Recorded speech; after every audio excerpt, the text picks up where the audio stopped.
Good morning. This is Tim Selden. I'm president of the Montessori Foundation, and this is one of our special webinars on a service that we discovered about a year ago in December and that we're about to start using at our own lab school in Sarasota, Florida.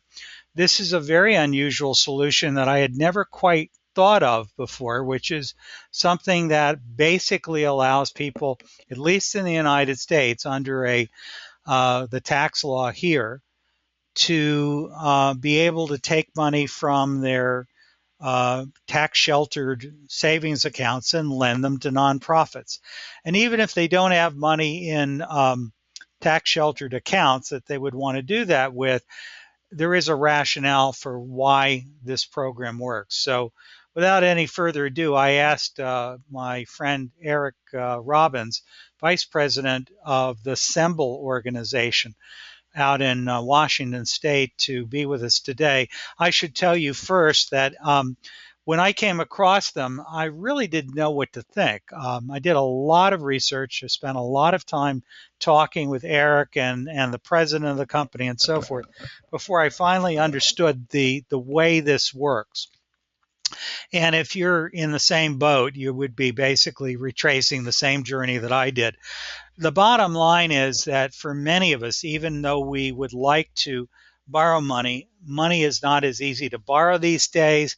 Normally, it's compound interest, which means that for the first 10, 15 years, you're basically doing nothing but paying off interest that's expected over the term of the loan, even if it's a 5-year balloon.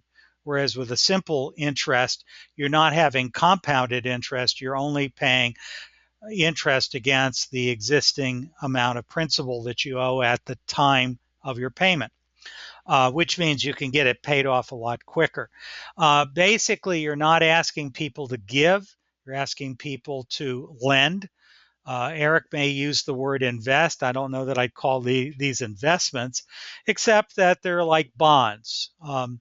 They're basically instruments where someone is buying a share of a mortgage and they receive money according to the interest rate that's been agreed on. Every month is paid into an account with them, and it's all secured by valuable real estate that you own or that you purchased through this loan. Again, before Eric gets started, I'll just tell you that from my end, the best dollar is money that is given, not money that you borrow. On the other hand, many of us find that we just really can't do that. We either don't have families with enough resources, or they just don't have enough history with us or confidence. For one reason or another, it is often very, very difficult for people to raise the money that they need to buy new buildings or to construct them. The idea of a SEMBLE loan is, instead of going to a bank, you're going directly to people who already know your organization and care about it. They may or may not be your present parents. They may be friends of the community, past parents, grandparents, it could be anybody who basically has got money parked in a CD or a savings account or some very low yield IRA investment or 401k, and says, you know what, if I can get the same amount or if I can get more, and typically it's going to be more, and do some good and not have a tax incident where I now have to pay tax on the money that I'm using to do this, if I'm sheltering it for my retirement, that for a lot of people is something they'll do. From my end, as a longtime head of school and a school consultant now for 45 years, what I've noticed is that many times in the wealthiest school, we cannot raise enough to complete a capital campaign project. I also know that quite often we will successfully be able to convince people to lend us money long before they're willing to make a donation. And so, without any further ado, that's where SEMBLE comes to the table, and I'm sure Eric will tell you the story in his own words. Eric, tell us about what you do and what you can do for these folks. Yeah, you bet. Well, first of all, good afternoon, everyone. Appreciate all of you joining us today. I'm looking forward to spending the next few moments with you. I have been working with a lot of Montessori schools over the last year specifically of having a relationship with the Montessori Foundation and Tim Selden. Tim, of course, knows I value his friendship that we've developed, but also, more importantly, his professional heart for the Montessori school movement. And as we have gotten to know each other better, I think we have kindred hearts when it comes to helping Montessori schools be able to achieve their dreams and being able to have an alternative type of option, so to speak, for funding the vision of a school, whether it's building a new campus, maybe even their first campus, maybe it's refinancing an existing loan, but you also need extra capital for projects or curriculum upgrades or extra staffing, etc. At SEMBLE, we specifically love helping leaders of nonprofit organizations to be able to look to an alternative type of financing that ends up propelling them forward rather than just helping them get the financing. It actually propels them forward, and I think that's a really great point. And so we're going to talk about that for the next few moments. A couple house cleaning items just real quick. Want to make sure, first of all, you can see the screen. Tim, I'm assuming you can see it on your end. And yeah, I can see it fine, Eric. And by the way, because you're presenting, I can see any questions that people ask through the panel on the right side of their screen. Okay, great. That was one of the things I was going to mention. Make sure you ask those questions along the way. Tim will spearhead when we answer those questions, whether it's throughout or at the end. Also, one of the things that Tim and I love to do for these webinars is we like to have some interaction with you. And we do that by way of what we call fast polls.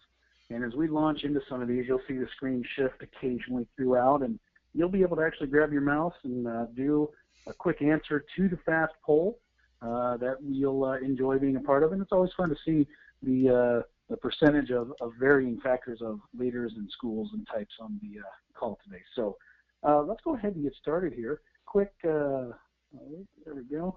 Quick agenda for us. We're just going to talk about the real quick why and the background of SEMBLE. We're going to talk about what we do and how we do it. Also going to review some case studies. If we have time for multiple, we'll do that. I do want to be sensitive to everyone's time today, of course. And then, of course, we'll talk about practical action items of how we can help, how the Montessori Foundation can help, how together we can come and assist you potentially with some next steps as well as you consider your options. All right, so let's dive into our first fast poll of the day today.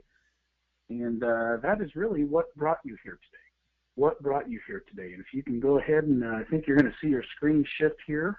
Yeah, I just put it up. Okay, perfect. You know, maybe you're here today and you're looking to purchase your first facility. Maybe you're looking to refinance. Maybe you're wanting to look at some other options and you just need capital for some key projects. Varying reasons, of course, why people are on the call today and on the webinar. It's like half the people, about 60% have responded. By the way, while this is happening, I see that Deborah's asked whether or not they can print the slideshow. Eric, is the slideshow something that you're willing to have me turn into a PDF and send to those people who registered for the conference, or can they print it off somehow? Yeah, I believe so. Let me double check on that, but my assumption is yes, and I'd be happy to get back to you on that, and then of course you can even send it out to not only Deborah, it sounds like, but anybody else who's on the webinar today as well. Sure. And Deborah, I don't know about your school, but working with the people at our lab school, I know that I've shown them a number of the recordings of the webinars, and we've done about 3 or 4 of them so far over the last year. And they seem to do well when you give them the link to the recording, which, by the way, I've got up on YouTube. It seems like it's better than just having the slideshow itself. And I know that Eric and SEMBLE have all kinds of other documents to explain how all of this works. As I said, if it takes you a while to figure it out, you'd be in good company. It definitely took us a while to understand exactly how all of this works. Once we did, even my very skeptical wife, Joyce St. Germain, got really on board. Makes a lot of sense. That's great. That's great. Okay, so looks like maybe that poll's getting wrapped up here. Uh, yeah, one or two people haven't voted yet. So let me just ask, if you're online and you haven't already done the poll, please just click on it.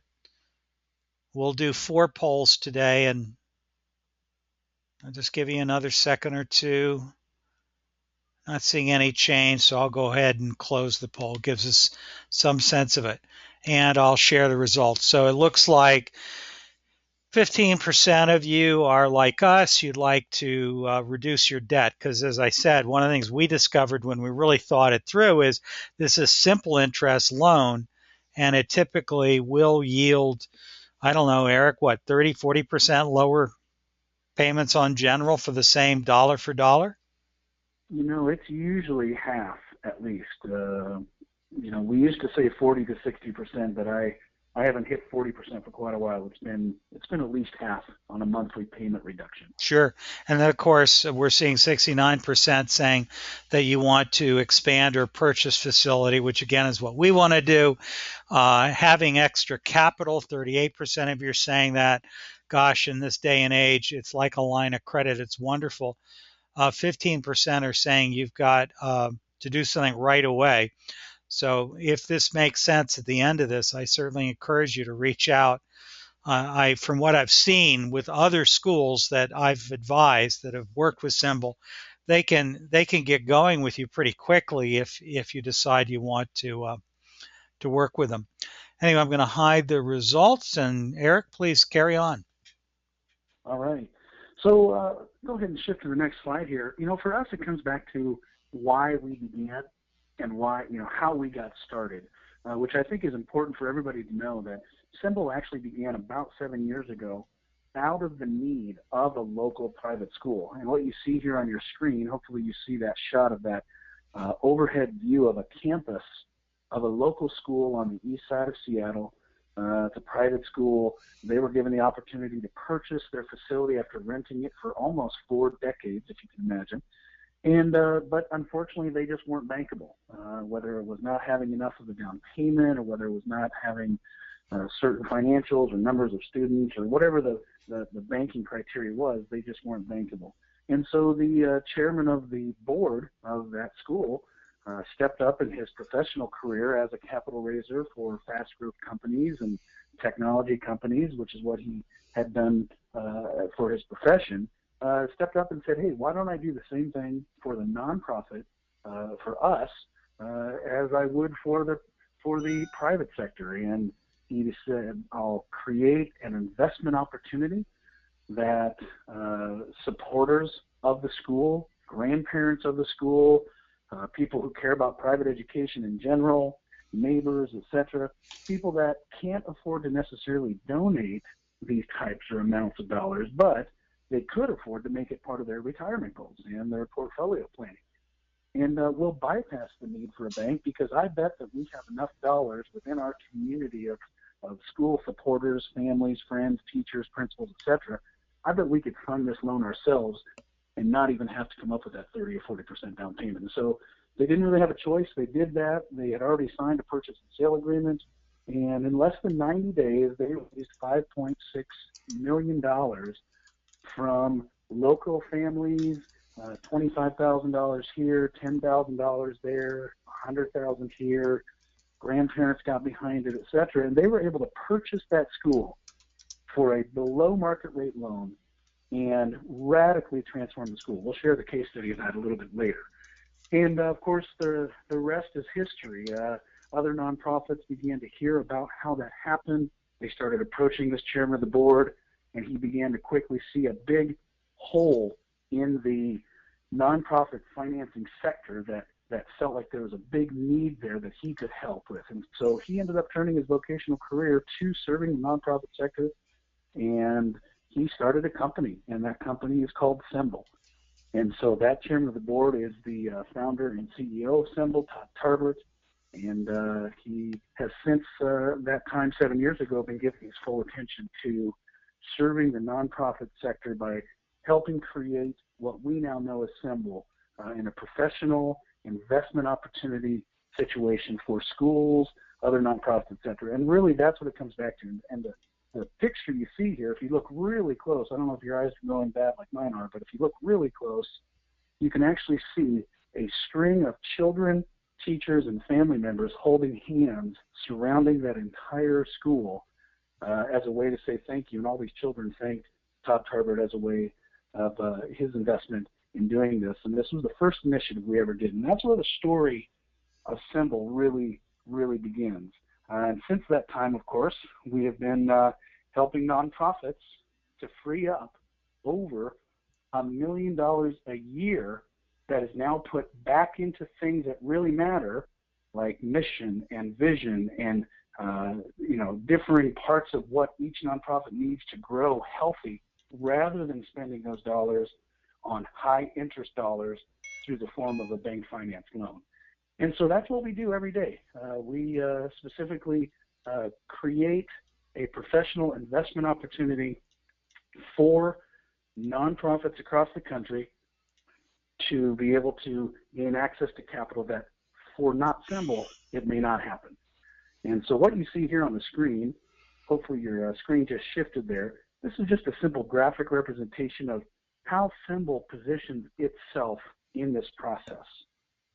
And what we do is and we'll talk more about these details as we go on, but we create professional investment opportunities by which the nonprofit can reach out to its core of supporters and extended family and friends and be able to offer them a chance to invest into the vision of the organization for a 5 to 7 year investment. And then, of course, SEMBLE facilitates that process throughout. We are the ones who are creating all of the security documentation, making sure all the regulatory T's are crossed and I's are dotted, making sure that we're helping to facilitate questions from investors along the way, et cetera, helping make all the transfer of the funds happen to the trust account at Wells Fargo as we go through that process. And then, of course, once the loan funds through the title and escrow company, SEMBLE then moves into servicing mode, which means that the school, in this case, for a Montessori school, would write a monthly mortgage payment. SEMBLE would facilitate that payment out to the investors in full each month, and of course ensure that all the money is moving properly, as you see here on this image. And that's literally what we do. And of course, we service it all the way throughout the life of the loan as well. Who do we help? We've done everything from boys and girls clubs, affordable housing groups, private schools, camps, faith-based organizations, etc. SEMBLE can bring value to most any nonprofit. And of course, we work across the country in all 50 states. So pretty exciting to be a part of this, watching schools, in your case, reach their dreams and their goals when maybe they've been told that they're really either not qualified or they don't have that 30 or 40% down payment they're being told. Let's go ahead and do another fast poll, Tim. And this is just a simple one. What size is your Montessori school? What size is your Montessori school? We love to help all schools of all shapes and sizes. And I think you'll see your screen shift there if it hasn't already. Yep, it's there. And we'll give us the results.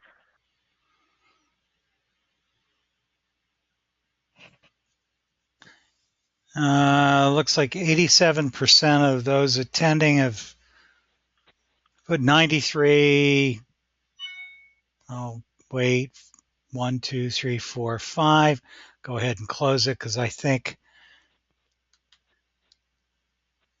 one person may have signed in twice by accident. Okay, this is what we got. So it looks like 36% of those online have 10 to 50 students, 14% 50 to 100, 100 and 225 is 43%. Yeah, that's generally speaking what we find in most schools. And we've got, it looks like one school, 7%, somewhere is above 250 students. Great. I'll hide those results. Go on. Looks like we have a wide range of school sizes, as we usually do, and I think that's one of the neat things that I'm sure Tim, I can speak on behalf of Tim here, we love serving schools of all shapes and sizes, and there's great value that we gain from being able to help that small school get into their first campus. We love helping larger schools expand their campuses or even buy a new, larger campus. And, I personally find value in every group that I work with because their story is so unique to them, and I think that's a neat thing. Let's go ahead and jump into a case study here real quick. First one here is just, again, these are all true case studies, of course. This is a private school that we did an initiative for, and really the crux of this case study is it's such a great example of a school that was able to re-engage some people who, to re-engage new supporters or old supporters, and then also to retain them, which ended up leading to greater donor support. In this situation, it was a total loan that was needed of $7 million. It was for the construction of a new facility. And here's what's great about this. 37% of all the investors who came together for this initiative to make up that $7 million total had never supported the nonprofit before with donations. And I just think that is such a great statement for people to realize that we hear this all the time from nonprofits and especially schools specifically. How do we reach out and get new supporters, new donors, new people to be a part of this? And especially in this day and age, as Tim was mentioning earlier, that the hand sometimes is getting heavy when it comes to people hearing from nonprofits for gifts. Well, this is a great way to engage or re-engage and retain some of those people without it being a gift request. Instead, it's actually helping them reach their personal financial goals while helping a nonprofit at the same time. So great case study here. I think the real win, though, if we were to look at this a little further, is that of those 37% of non-supporters, again, those that had never donated to this school before, 44%, almost half, indicated that they would now begin supporting the nonprofit financially with donations. And I think that's a powerful statement where people can get involved in these things, and when their heart gets tied to the vision of the school, they're actually getting checks for their investment. They're starting. It really breaks down that wall of cynicism that is often there. And then when that wall comes down, they actually start wanting to donate, wanting to serve, wanting to volunteer. And these are all new ones. And so almost half of them indicated that they would begin doing that. And then, of course, what we call second and third tier relationships. In other words, relationships that are outside of the immediate student-based families. Those second and third tier relationships accounted for 81% of all the investors that funded the loan. Why is that important? Because if you're on the webinar today and you're thinking, well, man, we're a small school of 20 or 30 or 50 or 100, and if we just don't know if we have enough people who would come together with investment dollars to do this, the great thing about a SEMBLE initiative is you are not limited to just those supporters. If it was a donation, you might be, because some people won't support an organization oftentimes that they're not directly tied to. But when it comes to an investment, it's a whole different ballgame. People have personal financial goals. They're wanting to be able to see that happen for their future. And this is a way to be able to reach out to people, grandparents and extended family and friends and aunts and uncles and former alumni of the school and families of the school. Those people still want to support the nonprofit, but they can't necessarily do it or won't do it with a donation. So this is a home run way to grow that base. Let's go ahead and jump into a second case study here. And this is actually the school that we started off with today. This is the story that we opened up with, and this is the school that's on the east side of Seattle. As I mentioned earlier, they were able to purchase their campus that they had been renting for 40 years. They were able to purchase it for about $5.4 million, but then they added in another $200,000 in deferred maintenance, because SEMBLE can do loans that not only purchase property, but can also take care of some other capital needs as well, all with one loan. And that's what they chose to do here. Their previous lease payment was $21,000 a month. They chose an interest rate of 5% to offer their investors. And that's a very key thing that we'll address here in a few moments. And that is the fact that we let you as the nonprofit choose your own interest rate that you'll want to pay your investors. And so in this case, they chose 5%. Their new monthly payment for purchasing the school, not renting, but purchasing, was just slightly more, $23,500, which I think that's a win in and of itself. If you can purchase a building for almost the same amount that you can rent it for and flush that money each month, but now this actually becomes yours and no longer flushing money down the drain, now that's a home run. However, by becoming landlords, they actually started renting out their facility to various groups on the evenings and weekends. There was a church plant that came in on Sundays when the school sat empty and wasn't in use. And evening times, classroom groups would come in, or local community groups would come in where they needed classroom space.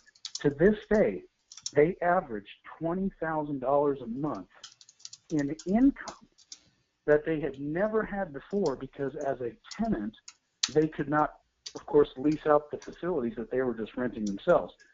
So as a SEMBLE initiative came to fruition for them, they suddenly recognized, wow, this is going to give us $20,000 a month that we normally did not have, for a monthly cash flow savings of $17,500 a month. These are real dollars, folks, right back in their pocket, starting that next month as they began climbing towards that rental income for an extra $210,000 in cash that they were able to, of course, start using for other growth and business. So again, just another powerful case study about being able to see some of the benefits of a SEMBLE initiative. Here's one last one I'll do real quick. This is a camp that we just did recently, small $500,000 loan, $450,000 to be exact.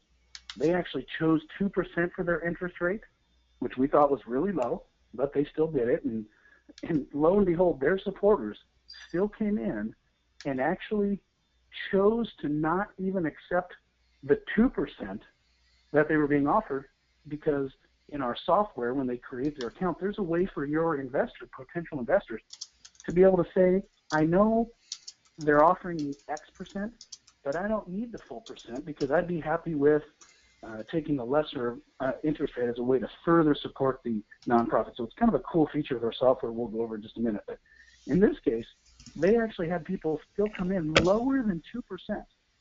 And they went from paying roughly 7% a month on an amortized loan to 1.78% when the loan closed at title and escrow. Their monthly payment went from just under $5,800 a month down to a required minimum payment of $750. This is just, these numbers are off the chart, saving them $5,000 a month that they could now say, what do we want to do with the extra $5,000 that we're no longer required to pay every month? What do we want to do with that? So they chose to keep their payments the same, and they're actually going to pay off their loan years and years and years earlier by just keeping the budgeted amount of $57.90 a month. Awesome story. Another great example of the power of a refinance like this. Well, it's really the power of simple interest versus compounded interest. Yeah, huge. So let's see. Let's go ahead and do. Let's review real quick what the main tool that SEMBLE uses and puts together to share your Montessori school's specific story and loan need. Because what we don't want you to feel the pressure of is, wow, this sounds exciting, and if I could get people to do this, this would be awesome. It's a win for them as investors. It's a win for us in school. But does that mean I'm showing up at their house for every one of these guys and trying to explain all this? Or am I having to stand up before people and hand them packets of paper and say, here, read this and make a decision? That's actually not the case. Our goal is to put you on the forefront of vision and let SEMBLE handle the details. And we do that by using technology as our friend, as we say around here. And we create a tool called the online listing. The online listing, and this is a web page, a website that is hosted on the SEMBLE site, but is a link that is specific to your school that you can then send out in emails and newsletters.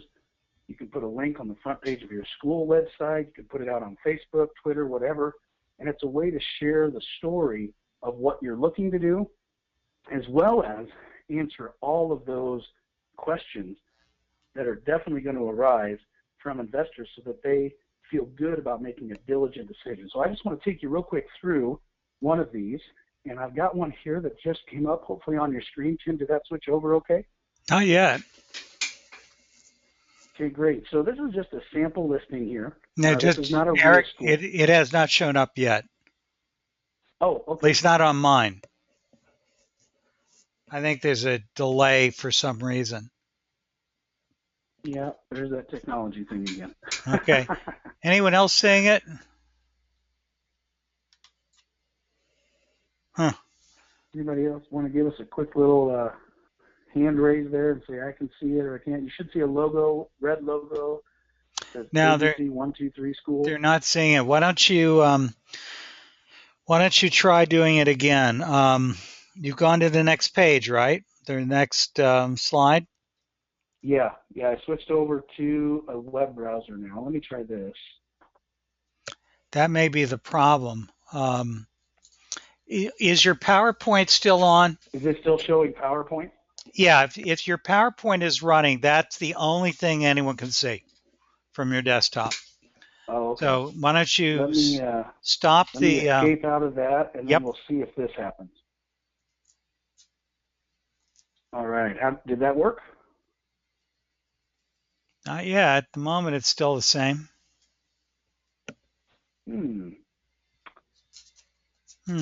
Well, interesting.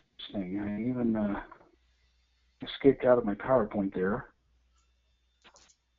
Well, let me stop you being the presenter. Why don't you unshare your screen for a minute and then reshare it? Let's see if that clears it. Let's see. While Eric is doing that, folks, I've seen a few questions come in. Very interesting was asked by Ellie. Ellie Burkhoff, not sure if I remember where you are in the country, but you mentioned, you asked the question, is there a cap to loan? Basically, for example, there we go. Now we're seeing this, by the way. She's asking, for example, our school is small right now, but we'd really like to expand. And the facility we need to purchase has got to be big enough to accommodate an expanded student body. And I would say that there's two issues that I'm not speaking for SEMBLE. I'm just talking for the foundation. I would assume that the real issue is, does the property that you acquire have enough value? Because what the people who are looking at you to put money into it are going to ask is, if for some reason you were to get hit by a bus, the school stopped running, could they sell the land and the buildings, and would it have enough value to make them whole? The second thing they're going to ask is, can your nonprofit reasonably from day one afford whatever is the final cost of servicing the debt? I would think that that's the way they would look at it in terms of it. One way to do it, though, and I'm sure Eric's going to speak about it because I'm in the same boat at our lab school that you are, is we'd like to do about a $4 million loan, which I don't believe makes any sense initially, but you can do it in stages. And Eric, I'm sure we'll get around to talking about that. Eric, sure. I've just asked a question. You may want to come back to Ellie's question. We have several that are building up, as you can imagine. You call. Do you want to go through what's now on the screen, or do you want to respond to Ellie? Yeah, let's go ahead and just go through the listing here, do a couple more polls, and then we'll spend some ample time at the end. By the way, that will allow us. Somehow or another, I've become the presenter. So hang on a second. I'm going to go back to you. Let's get you set. Let me set you back up, Eric, as the presenter. Then you're going to have to reshare your screen. Interesting. All right. It just says on air showing screen. Yeah, share your screen. Do you see the listing now with the ABC 123 School? Not yet. Oh, what do you still see? Do you still see the PowerPoint? I'm seeing go to webinar, just a basic thing. So let me just take a look. Let's see what's going on here. Eric. So why don't you turn your screen sharing on and off? Hey, now it's going, or something's Oh, we happening. good? I don't know. Okay. I'm still seeing the basic intro screen. I'm not seeing your your. Oh, interesting. I'm going to go back. I'm going to make you the. No, you are the presenter. So why Yeah, don't you? it says And in green here, on air showing screen.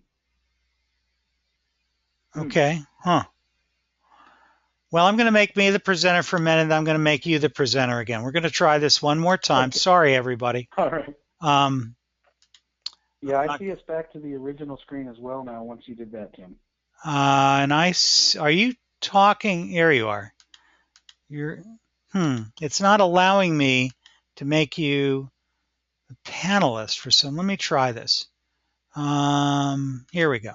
Now let's try this. Okay, now Okay, share here your we go. screen. Let's see if it I've been works. made the presenter.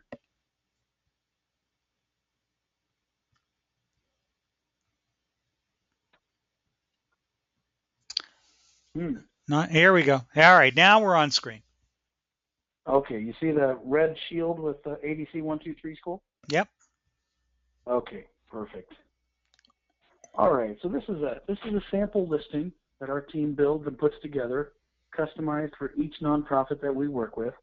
So it's got the look and the feel of the school, as well as, of course, all the pertinent information. And this is really kind of a dashboard look here. You can see on this sample here that they're really looking to do a $1 million loan, but they'd love to do, at a minimum, but they'd love to do a $1.55 million loan because maybe they want to purchase a property for $1 million. Eric, we just lost it again.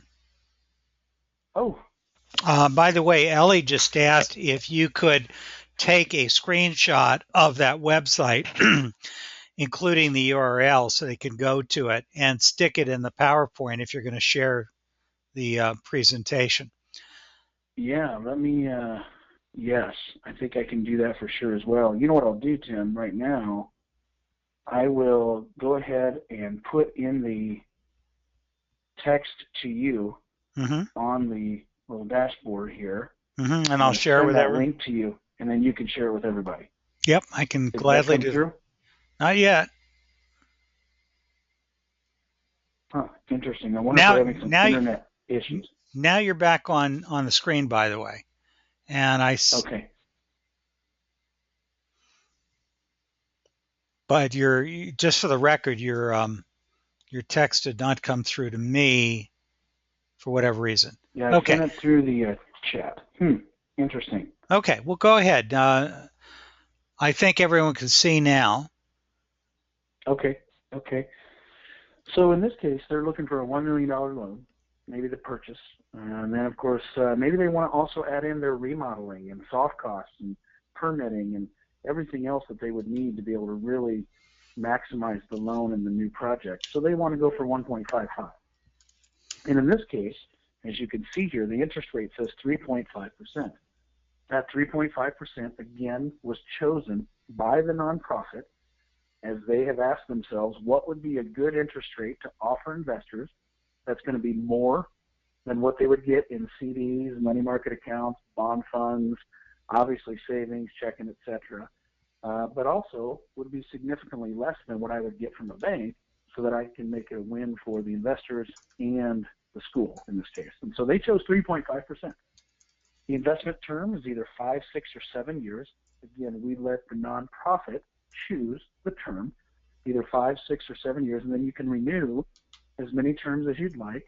You can also refinance with a bank if you wanted to. You could pay off the loan at any point with no prepayment penalties, etc. Really putting you in control. You can see here on this one that so far committed to date on their $1 million goal that they're looking for at a minimum, they've already gotten $749,550. You guys see that there? 22 investors have come together for that amount. And again, you have to go into the investment mindset rather than the donation mindset, because the investment pocket is always deeper than the donation pocket, at least in our experience. And so that's why these numbers are usually larger than what they would normally donate. Now you can see over here on the right-hand side of the screen that they're 48% of the way towards their goal. But the investors underneath of that, investors accepting reduced returns, you see that number 11 right there? 11 of those 22 have said, I know the school's offering me 3.5%, but I'm actually going to take 3% on my $25,000 self-directed IRA. Another person might have said, I'm going to take 1% on my $50,000 CD that I want to move into this, etc. And so those are all people that have said, I'll take something less than what's being offered me as a way to help the school even further. And so that's a neat feature of the program. You can see, of course, all the offering details.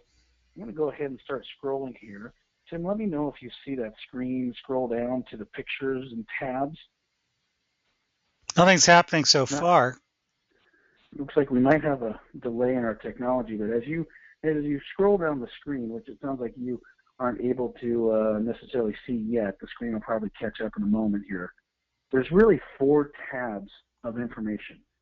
One is the summary that shows pictures of students in the school in action and tells the story of the positive community impact, the reason for the loan, all those great visionary things that someone needs to know if they're considering investing.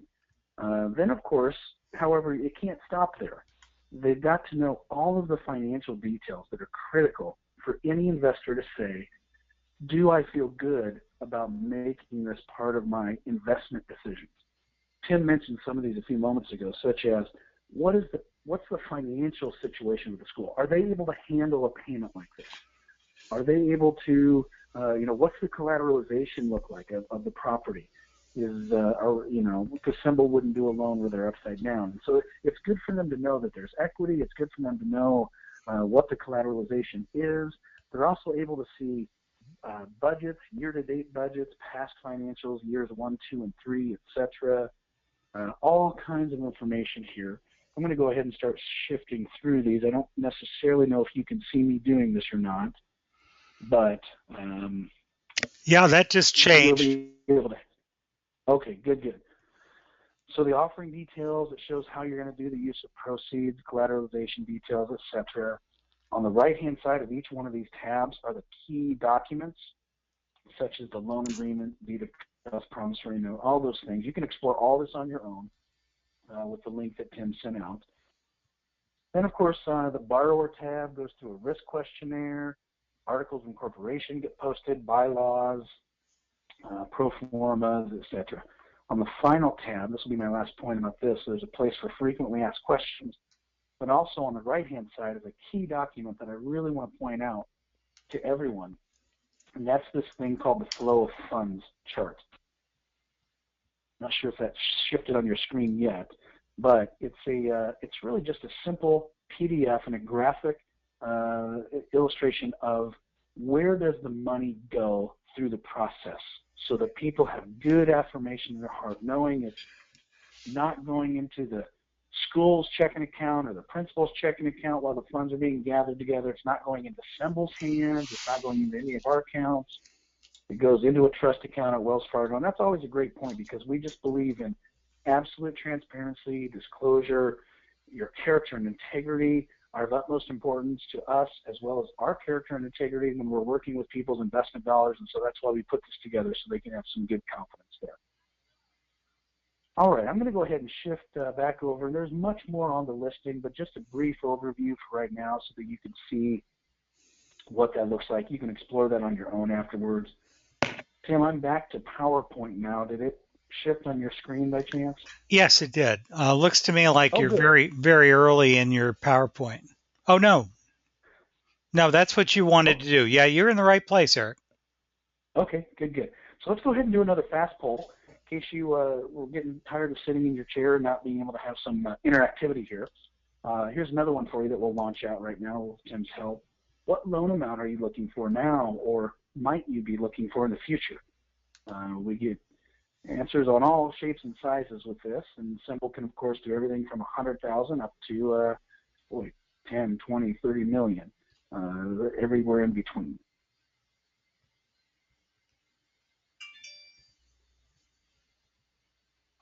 Maybe you're just looking for a small loan of $500,000 to get your new facility. Maybe you're looking for a small loan of $250,000 to refinance and do some expansion.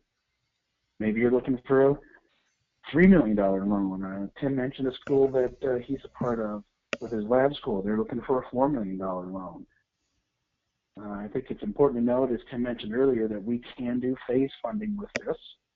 Phase funding simply means that maybe you want to take out a $500,000 loan to start, and then in another year from now, you want to do another $1 million to do the facility building, and then maybe 6 months after that, you want to do another $500,000 for soft costs and build out.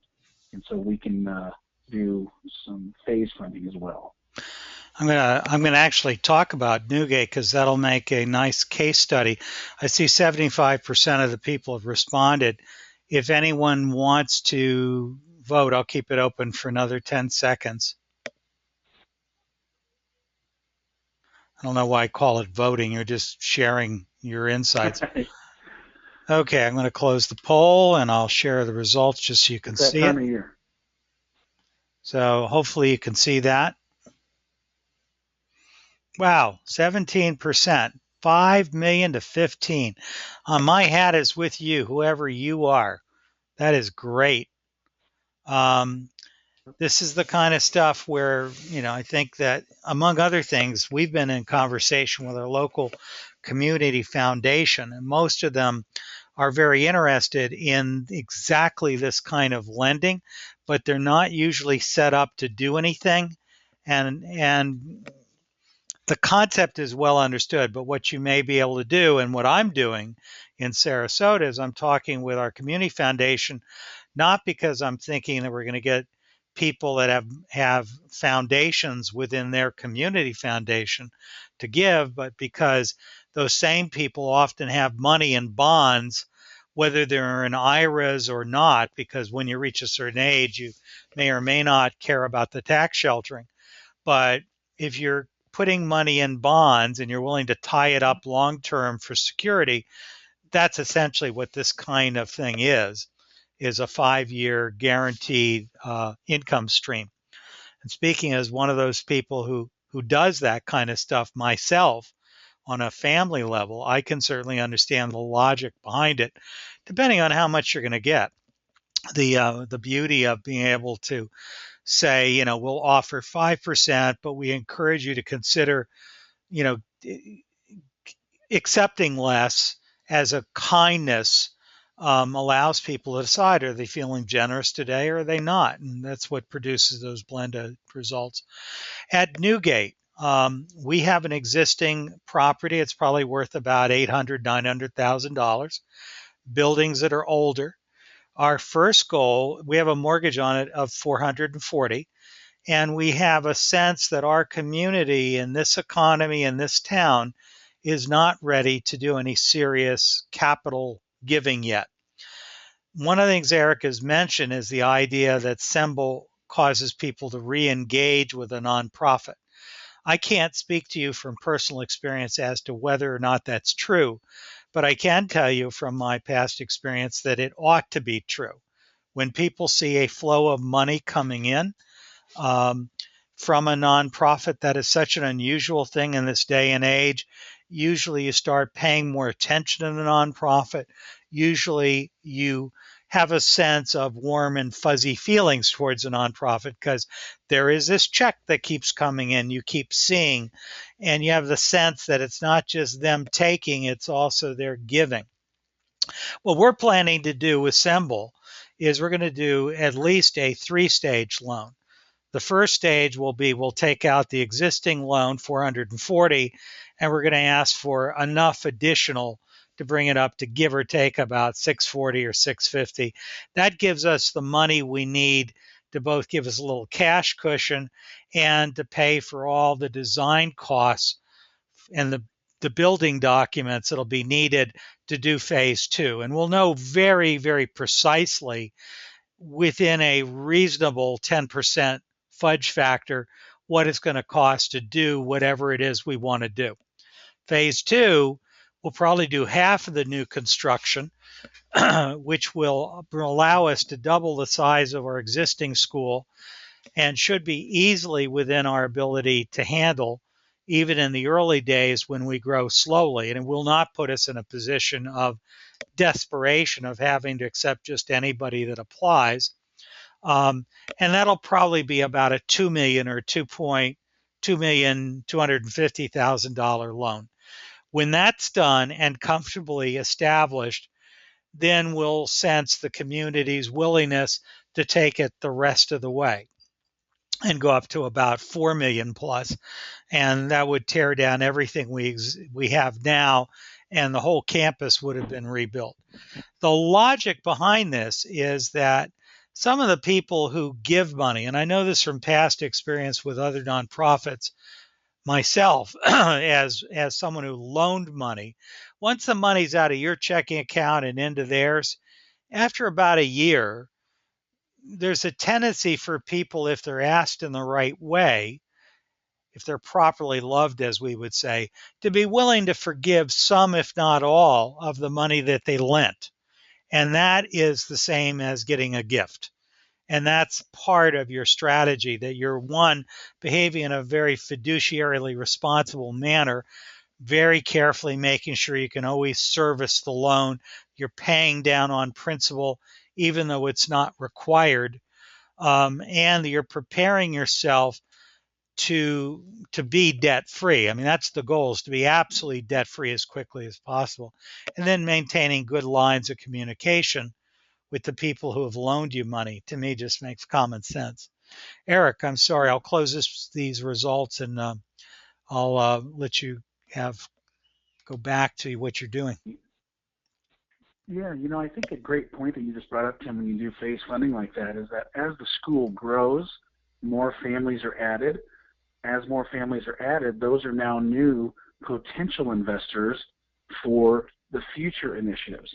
So you're always adding new people as you expand and grow, which also includes, in school situations, an additional set of grandparents who are looking for good retirement vehicles without the risk to better their season of living, when they're often living on fixed income at that point with a certain percentage. And this would be a great way for them to do that, plus help leave legacy for their future. So, all right, let's real quick run through just some example situations for you.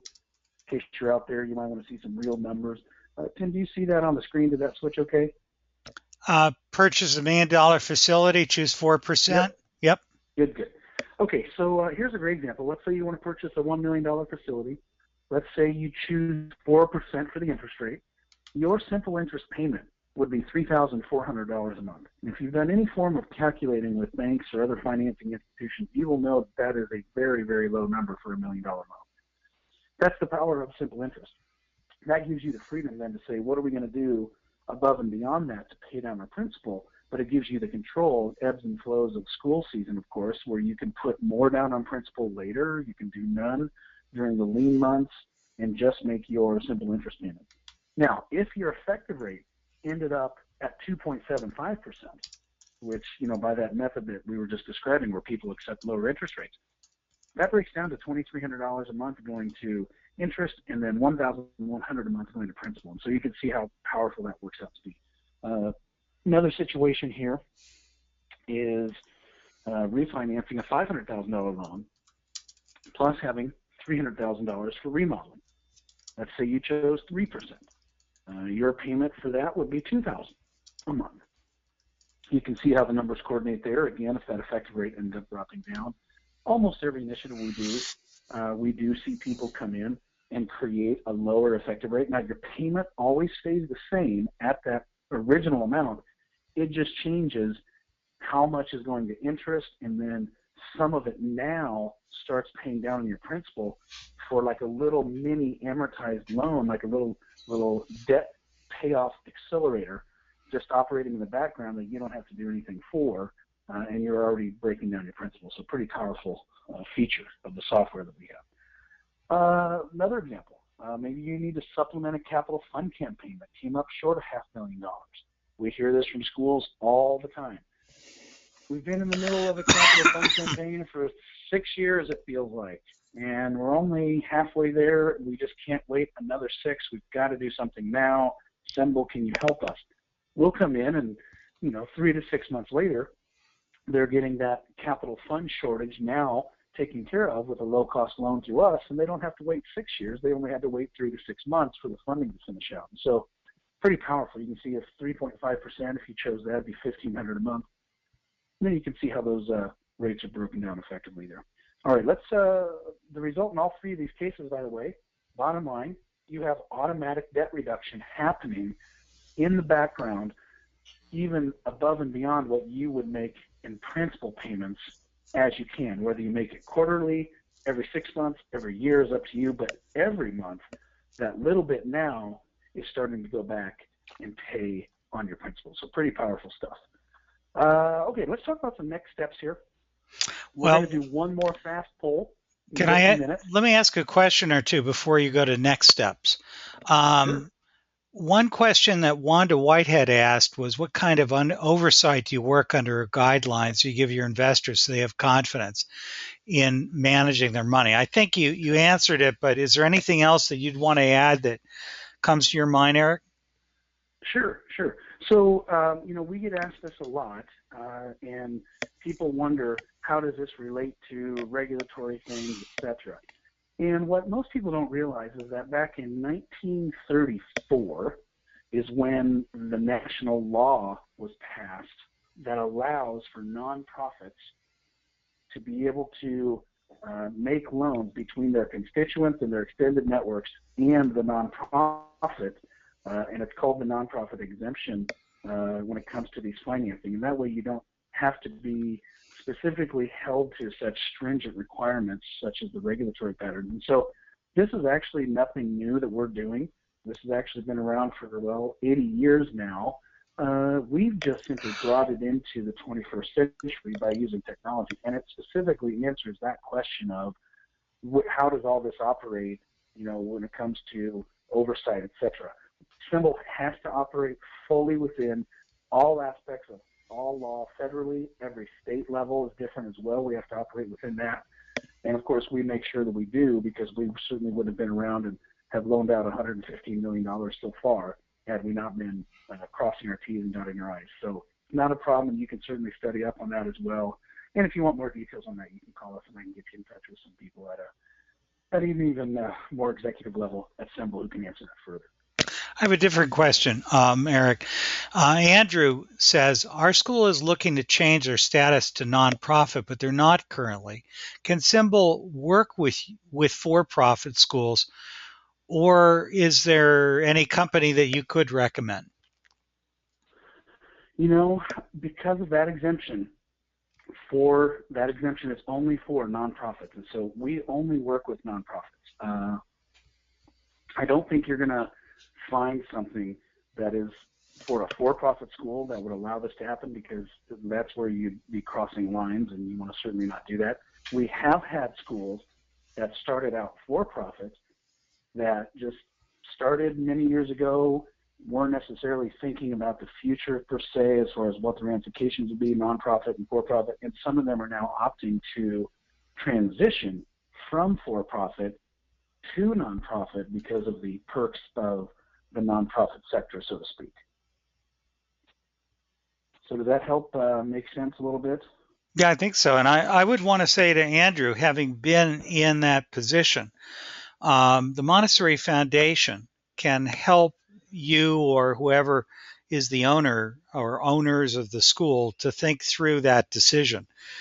We are not lawyers, although we do have on retainer a marvelous national attorney who's an expert on nonprofit law and works very affordably, who can help you. And we can also refer you to a sort of a one-size-fits-all solution that I personally don't love, but you should know about it, called LegalZoom. LegalZoom can, for a couple of $1,000s, file your incorporation papers to turn you into a nonprofit. My big worry there is most nonprofits do not have articles of incorporation and bylaws that are designed to ensure the Montessori integrity or the financial controls or the stability of governance and leadership. In other words, a lot of them end up being ripped apart And we've all heard horror stories of nonprofit schools that have really had a hard time. So we have some definite thoughts. We're not lawyers, but please feel free if you want to reach out to me and we can talk with you about how we might be able to help you and your colleagues to think it through. My best guess, and this might be something for you, Eric, to talk to Todd about, is that once they have become a nonprofit and once they've applied for their 501c3 status, I wonder whether or not they would qualify for this. I know they can begin to accept donations, uh, and they are tax exempt, except if you are a manager or a trustee, in which case you're assumed to have insider's knowledge. But that may be something that is worth Eric, you looking at with Todd and see what you can do for a school that wants to convert quickly. But the bottom line is, it's not hard. If someone wants to go nonprofit, while you may not get the answer back from the IRS in a timely manner, it may take 3 months, it may take 6 months. I mean, I suppose it could take a year. But if you do it right, if you have good legal counsel, and it's very hard to find. Most lawyers don't know a darn thing about this kind of law. So you really need an expert. And we also argue in Montessori, you need someone who understands Montessori nonprofit problems and how to design a nonprofit that's both 501c3 compliant and will protect the integrity of your Montessori school. Simple stuff, but important stuff. Do reach out to the foundation if we can help. Eric, back to you. Yeah, no, that's great advice. And I think, for those that are on the webinar today, that's a great example of the support that our two organizations together can be very impactful together because of your history and your knowledge of those areas, and ours in our area can be a great team thing for a Montessori school to take advantage of. So Tim, I'm going to go ahead and give control back over to you for our final poll. Do you still see the splash screen there that shows our contact information and next steps? Yeah, and I should point out to you that number 3 is not showing up on your thing. You ought to take a look at that in PowerPoint. Yeah, I just tried to fix it in PowerPoint, and for some reason my computer screen just froze, but I'm not going to touch it because you're still at least seeing it on the screen. And Yep. This is our last slide anyway, next to the poll. So we'll go ahead and let you launch this last poll. Here we go. See some next steps here. Yep, we'll go back to those, but go ahead and fill out the poll here. If you're interested in getting that free customized financial overview that SEMBLE offers, just so you can see some numbers, something tangible to pass around to your board. Next steps usually are we offer a financial overview like this, which is a 3 to 4 page document that talks about what your payments would be, what our costs would be, would talk about what your savings would be monthly and annually. It would really review what SEMBLE does. We put a nice letter of introduction on the front of it for your board so that as a school administrator, you don't have to try and explain all this. And that overview is, of course, a courtesy that we do, but it's specific to your situation. We'd be happy to get that to you if you want to fill out this poll here. And so that's what this would be for. You can also request a phone consultation immediately if you're in a situation where you need to make some decisions pretty quick. We can certainly operate very fast on our end. And totally separate. The Montessori Foundation is a totally separate organization, and we're here to help. We want you to do whatever's right for your school. We certainly dragged our feet and took a long time to decide that SEMBLE was a solution that worked for us. I'm more than happy if someone wants to contact us and ask for advice. We certainly can try to help you think it through or explain it in a totally different words from an outside point of view. I'm happy to help. The poll, let's see, we're at 80%. That's probably as many as who are going to vote. So I'll just share the results. So there you are.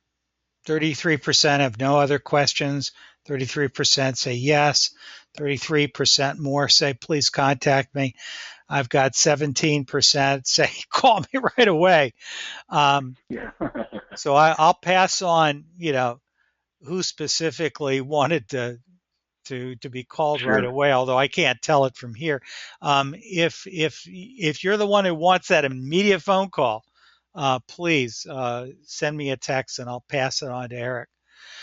Yeah, And you in the bet. meantime, I've got one more question that's come up from Ellie, and I'm gonna close the results and so you can see whatever Eric's got on the screen. Ellie has said, regarding the three examples that were used earlier, that we're talking about the monthly loan payments back to investors, would we pay each investor the monthly amount, or would that be the total monthly payment for us to the investors? I know the answer to that one, Eric.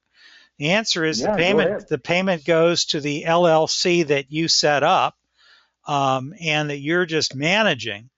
And I mean, that's the whole idea, is that under the federal exemption rule, as I understand it, you set up in their state. If you're in Maryland, they set it up in Maryland. They set up an LLC that has one asset, the mortgage on your real estate. And what SEMBLE does is they manage it and they make the distributions. Now, I have a question for you, Eric, from my board, which is, let's say that somebody is taking this money out of a sheltered investment retirement account, um, and you pay principal back or you pay the mortgage back. I'm assuming that that goes back into the IRA or the 401k investment vehicle that is making the loan in the first place, right? Yeah.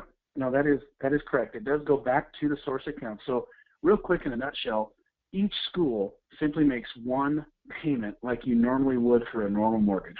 It's very easy. All you're doing is having a different place it's sent, but it's just still writing one check. And then SEMBLE'S job as fiduciary manager, as Tim mentioned, of the LLC that we create, which essentially, to make it in real simple terms for everybody here to understand at this early level, essentially we're creating the lender that is replacing the need for another type of lender called bank. And that we are the fiduciary manager of that, meaning that our job is to divvy out those dollars every month to the investors, both interest and any principal that the school may make that month. And so, again, it's up to them if they want to or not. And so that's our job. Our job is to facilitate that. Those payments do go back to the source account. So if somebody used a self-directed IRA or a Roth, something like that, that the funds came from, every payment then would go back to it so you don't get hit with early distribution or withdrawal penalties, etc. And it's essentially a rollover. If your IRA company or custodian, I should say, will not hold an investment like this, we have a national one that will, for very, very low cost, $100 a year, and they will hold the investment. And then it's just a straight rollover from, say, if it was Charles Schwab, you'd roll it from Charles Schwab over to self-directed IRA services. Wanda has asked the question of what is the typical length again of the loan, and are there ways of paying on principal when the school is able to? And again, I know the answer to that one.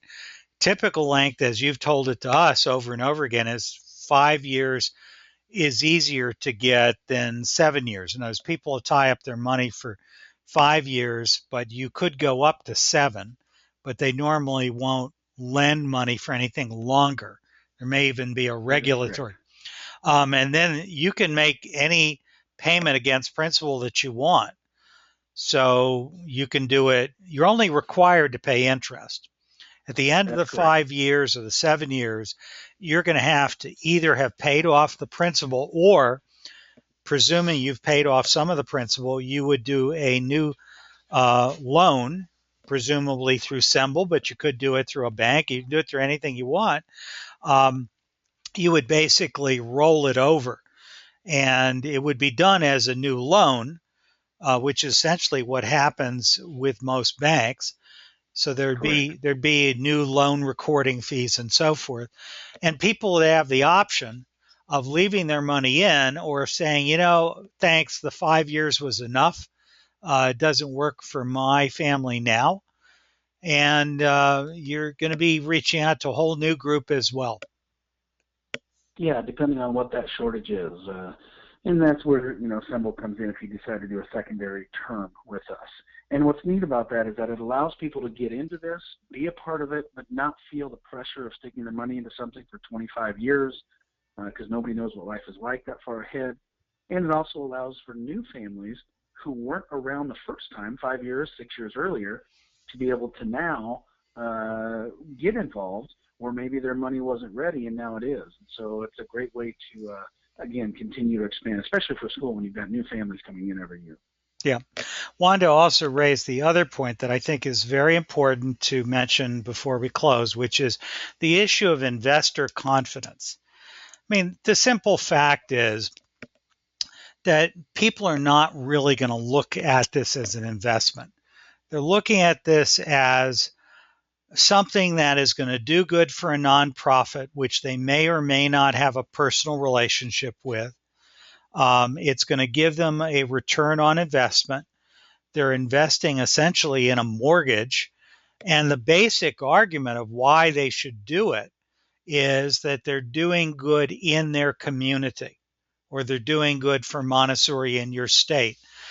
Usually, the people who will invest are not going to be present parents, at least from what I've seen, because most present parents who have kids in Montessori schools are in their early 30s. They may not have very much money in any kind of IRA yet. On the other hand, Eric, is there any minimum amount? I'm assuming that someone said I'm willing to put 1,000 in. Is that possible? Yeah, great question. So technically, in the prospectus that is created, it's $1,000 minimum. However, we do a different recommended minimum for every group we work with based on their constituency base, demographics, etc., so that people don't get $1,000 stuck in their head, as in that's what they need. If you have a grandparent who's got $100,000 and is making 1% in a CD, and you can offer them 4%, you don't want them to think, wow, I guess I can transfer 1,000 of that over there. We want them to be able to think, this could replace this. And so $1,000 is minimum. However, it's typical. Most investments are anywhere from $10,000 to $25,000 average. And if I remember correctly, looking at several samples websites, you don't normally recommend on the website part of it or in the presentations, you don't make a statement about, we recommend you put 5 to 25,000 in. It's simply, that's commonly a number, from what I can tell, that the average person is willing to take from their investment portfolio. I can only tell you here at Newgate, we're again a very small school. We already have one family that has a trust set up for their daughter's education that has quite a bit of money, and they're going to put $100,000 into this for 5 years. At least that's what they say they're going to do. You never know until it's done.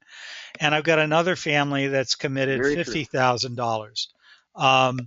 So, it's hard to say. The bottom line, if you're like us, you'll probably say, how do I know if this party is going to have anyone attending? The answer is you don't. You've got to basically wrap your head around the concept. You've got to understand that if you want to do something, your choices are either don't do anything at all, go to the bank, which today is almost impossible under the new banking rules and in the economy we're in, or you're going to go to private families and say, would you be personally willing to loan us the $4 or $5 million we need? Now, I've seen that happen, but it's not common. And so this is simply a strategy, and it may or may not give you everything you need. I mean, I'm speaking in terms of projection. Based on what I've seen thus far, I know of schools that are right now working on getting 5 million done this way. And there are people who are currently earning 1 or 2% in CDs or bonds. They're thrilled to be getting 3.5%, 4%, or 5%. So the bottom line is most loans that I have had for nonprofits over the years are very expensive. The one I'm looking at right now that I have at Newgate is almost 7%. And there's a defeasance on it. And a defeasance is a penalty that is charged for somebody who prepays a loan. So the beauty of, again, the model that I've seen through SEMBLE is they're using a piece of the law that I never even knew existed, which is the idea that you can take money in retirement accounts and lend it to nonprofits. In fact, Eric, let me clarify that. Is it only IRAs and so forth, or could somebody who has $100,000 in bonds lend to a nonprofit and get any kind of advantage?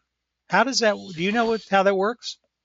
Sure, sure. So, a lot of times people get into bonds because they like the safety, but they also like the tax, preference, so to speak, benefits. But really, you're making such low interest that, in my opinion, the tax benefits are not worth saying, again, my personal opinion speaking here, are not worth necessarily staying in the bonds just for the tax benefit. When you can get a higher interest rate, help a nonprofit at the same time, and be able to cash out those bonds and then transfer the funds into something like this. I do want to mention that you can use self-directed IRAs, Roths, etc. You can use the one caveat is 401ks, and here's where that shifts. Some 401ks can be used, but by and large, still in this day and age, they're employer controlled, and employers have not yet latched on to social investing, although more and more of them are, such as Microsoft recently did as well. But here's the great part of 401ks. If you rolled any money in from a previous employer who you had a 401k with, they of course no longer have an employer control because you're not working for them anymore. Those dollars can usually be used of your new 401k, whatever you rolled in. So if you had $100,000 that you rolled into a new 401k, and now you've got $200,000, even though that $100,000 maybe can't be used because it's your employer now, and they probably won't want to hold an investment like this, the other $100,000 should be free and clear to be able to be used because you brought it to them. It wasn't their control in the first place. So just want to make a quick clarification there for the sake of transparency. That's a very good one. One last question that Ellie has asked is, what happens if the school goes under or can't pay back the loan? The answer seems to me to be pretty obvious. That's great. Yeah, what does happen, Eric? Yeah, that's where SEMBLE, so as fiduciary manager of the LLC and the loan, SEMBLE would step in and actually liquidate the asset if we had to. If the school went under, it would go into a typical foreclosure process, because as much as we love your school, we actually have a bigger responsibility to protect your investors. And so we would then, if you wouldn't sell your school in the course of the school, quote unquote, crashing, we would step in and sell it to protect your investors. Now, out of $115 million in loans over the last 7 years, SEMBLE has never had one default ever. And so you are really talking worst case scenario, which we have not yet had to even experience or exercise, but it is written in because your investors are going to ask that question. Hey, we love the school, but what happens if they fold? The answer is that we would step in and protect them and liquidate the asset if needed to be able to make them whole or as whole as possible. That's why it's nice to have equity in the property. And that is the bottom line is what people, one of the things that's an advantage from what I've learned over the last year about SEMBLE is they're not regulated in the way that banks are. And that's good news and bad news. One of the realities is, for example, they're not required to have multiple appraisals done on your property. Instead, they can get a valuation on it from a local real estate expert who can evaluate what your property should be worth. And while that is certainly likely to be very close to accurate as of the time the valuation is given, it's far less expensive. That may be a couple of $100 or $500 versus $5,000 to $10,000 for a proper appraisal. And it also can happen much faster typically. There are various other differences between them. Um, but one of the bottom line being it costs less from the point of view of the due diligence that the lender requires. And I'm speaking only for the foundation. I don't know everything that SEMBLE does. I can tell you that the other side of that is anytime you lend money on that is secured by real estate, whether you're buying rather a building, whether it's a home or an office building, or lending money, there is some risk. And so you've got to ask, is there enough value in the real estate that if the business doesn't pay me back, can I sell it? And so obviously what SEMBLE looks at and what every individual investor is going to look at is, one, can the school apparently pay back the money? And remember, you're 990 if you're nonprofit.